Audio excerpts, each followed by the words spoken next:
बहुत समय पहले की बात है। एक नगर में शक्ति नाम का एक आदमी रहता था। शक्ति बेहद ही महत्वाकांक्षी व्यक्ति था और उन्हें हर काम में लोगों की ज़रूरत पड़ती थी।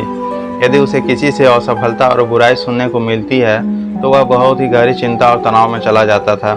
उसका मानना था कि सफलता और भौतिक शक्तियाँ वांछित खुशी देंगी, लेकिन वह जितना ही सफलता और प्रशंसा के पीछे भागता था उतना ही मानसिक तनाव में डूब जाता था। लेकिन अचानक शक्ति का सामना उस समय के मशहूर महात्मा बुद्ध से हो गए, जिसका नाम महाकौशल था। महाकौशल अपने शिष्यों को ध्यान की शिक्षा देते थे और वह स्वयं एक बहुत ही ध्यानमग्न और प्रबुद्ध व्यक्ति थे। महाकौशल की अद्भुत एकाग्रता से प्रभावित होकर शक्ति ने उनसे अपने भटकते मन को शांत करने का उपाय जानना चाहा।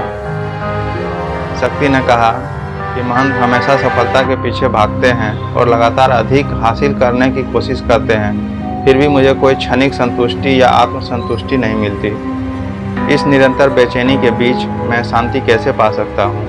महात्मा बुद्ध ने करुण दृष्टि से उसकी ओर देखा और उत्तर दिया, आपका मन एक अशांत नदी की तरह है जो हमेशा बहती और बहती ही रहती है, कभी भी अशांत नहीं रह सकता।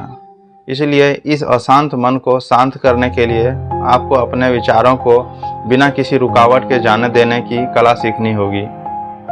शक्ति को आश्चर्य हुआ और उसने पूछा कि मैं आपके विचारों को कैसे जाने दूं?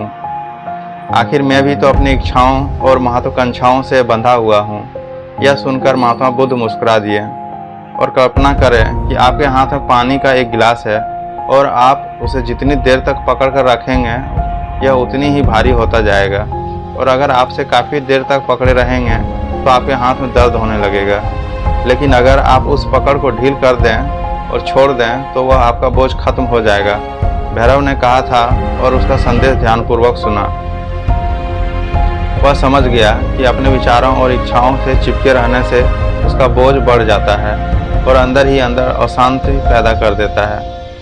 अब भैरव को कथा का अंत सुनने की उत्सुकता से प्रतीक्षा थी। महात्मा बुद्ध ने कहानी जारी रखते हुए कहा कि शक्ति ने महात्मा बुद्ध के शब्दों के विचार को छोड़ने का अभ्यास करना शुरू कर दिया।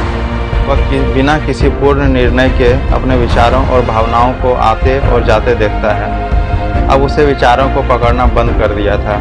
विचार उठते थे और अपने आप चले जाते थे। धीरे धीरे उसे यह एहसास होने लगा कि उसकी इच्छा और भावना भी सभी दुखों का कारण है। जैसे जैसे शक्ति ध्यान में गहरे उतरते गए, उन्होंने पाया कि वर्तमान में जीना ही आंतरिक शांति का एकमात्र स्रोत है। वह खुद को वर्तमान में स्थापित करके अपने मन की निरंतर बकवास से छुटकारा पा सकता है।